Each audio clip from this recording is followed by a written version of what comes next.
I am Megan and welcome to Battle Royale with Cheese, the website where you can get all of your TV and film news, reviews and trailers. And I have finally watched Mickey 17. I apologise that it's taken me ages to get round to this. When it first came out back in March, I had actually lost my voice. It took me ages to recover. And then other films kind of came out that I had to give priority to. So yeah, I apologise that this is coming out a month later, but I finally seen Mickey 17 and was it worth the wait? I thought it was. So Mickey 17 is based on a book of the same name and stars Robert Pattinson as Mickey Barnes, who signs up to become an expendable, a programme in which you take on various missions aboard a spaceship, but every time he dies he gets reprinted out and starts again. And then when he dies, gets printed out again. So I'm not actually going to do spoilers for this one. There isn't really too much that I want to say in terms of spoilers. That's kind of the vague overall summary and what the trailers show. I'm not going to say anything else. There is something that the later trailers showed that I actually don't want to get into with what happens. But I really enjoyed this. I thought it was really, really interesting. The cast is insane. So it's not just Robert Pattinson in this, but also Stephen Young and MarkRuffalo, Toni Collette are just a few names that are in this. The cast is really, really good. Robert Pattinson, I think, is brilliant. And I've always liked him. And I think he's really good at picking really obscure, weird films. But he's fantastic in them. Well, I guess I do kind of have to spoil this. This was in the later trailers, so actually I will spoil this. But he also plays two people of the same type. So he actually does end up playing two Mickeys of different personalities. And that side of it was really interesting as well. I'll get more into the psychology things of this in a minute. But the fact that he has to play two people at the same time a lot of the time is really, really interesting, and it's done really well. He's brilliant in this. The whole cast is really good in this as well. MarkRuffalo and Toni Collette. MarkRuffalo plays Kenneth Marshall, who is the one who started up this expedition aboard the spaceship. He's, not to go too much into world politics and world news at the moment, but he is essentially playing a caricature of Donald Trump.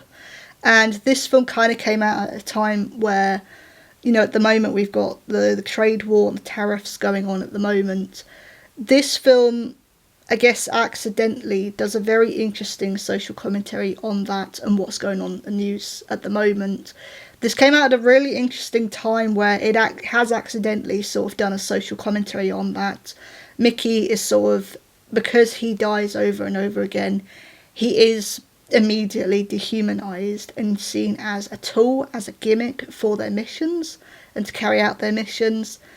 He gets asked a lot, and again, this is in the trailer, he gets asked a lot, okay, so what's it like dying? It must be really interesting. And of course, he absolutely hates it. which would make sense, but that side of it was really interesting as well. But yeah, it's interesting that the film accidentally sort of comments and does a social commentary on, you know, Trump, on what's going on in the world at the moment. MarkRuffalo plays this very over the top, you know, I'm the best in the world kind of politician. Everything is for the camera, you know, everything is, oh, this has to be scripted, I have to look good for the camera, which is very interesting with what's going on at the moment. MarkRuffalo is great in this as well, and this is what I was saying, the cast is fantastic. I think the psychological side of this is really interesting as well. Like I said, Mickey is treated as a tool, he's treated as a gimmick, and immediately dehumanised, and the film, for most of the film, goes into that. There's a specific scene involving a dinner that really shows that, yeah, he is not being seen as a person. He is being seen as something to be experimented on, something to constantly be poked and prodded at. And then when he complains about it or thinks, hang on a minute, I don't want to do this in this moment, the answer back is, oh, well, you signed up for this. Oh, well, you knew what to expect. Oh, you knew what was to come. It's really interesting in that side of on that side of things, and that was the part that I thought was the most interesting. There is another plot involving these creatures called the Creepers.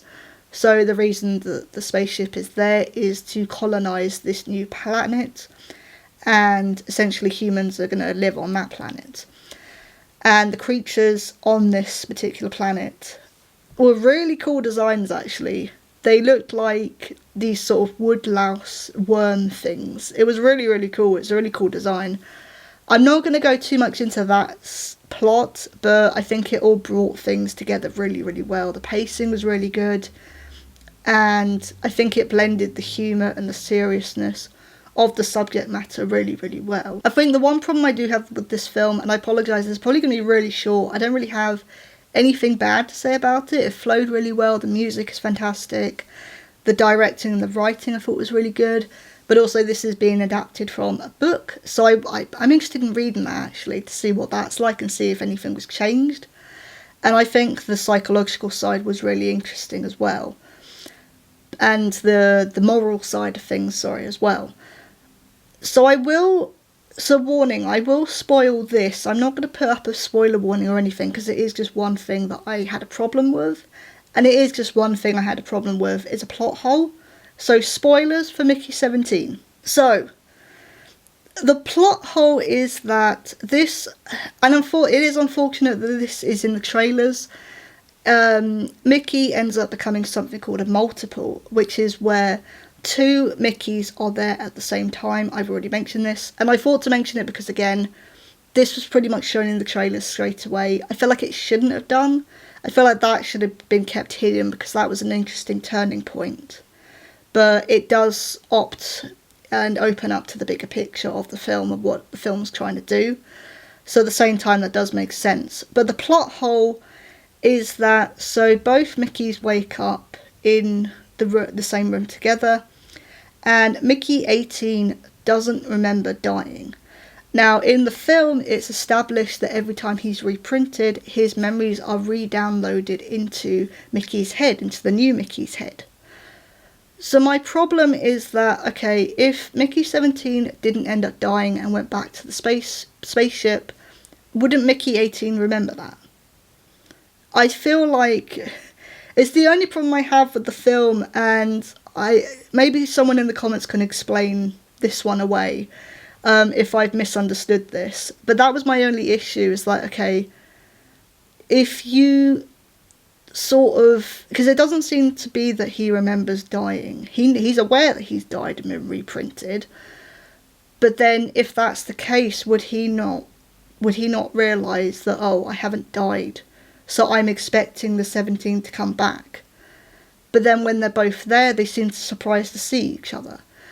That was the only problem I had with the film, was this sort of plot hole. But again, if someone is able to explain that and be like, either that I'm right or no, you're wrong, it's because of this, please explain in the comments, because it was the only part I didn't really understand.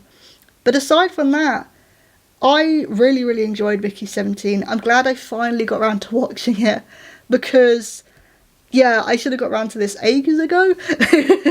So I apologise that it has taken ages. There's a few other films that I missed in the cinema that I want to get around to this year. I think Sunday's review is probably going to be Until Dawn, which is another adaptation. It's a video game adaptation. I purposely haven't looked at any reviews for that yet. I think they've just come out, because at the time I'm filming this, it's come out today. But that will be up on Sunday. But yeah, for the moment, I really enjoyed Mickey 17. I thought it was really, really good. I don't really have any issues with it aside from the plot hole. And yeah, I don't know, this might be a really short review. But I was Megan. This is Battle Royale with Cheese. See you soon.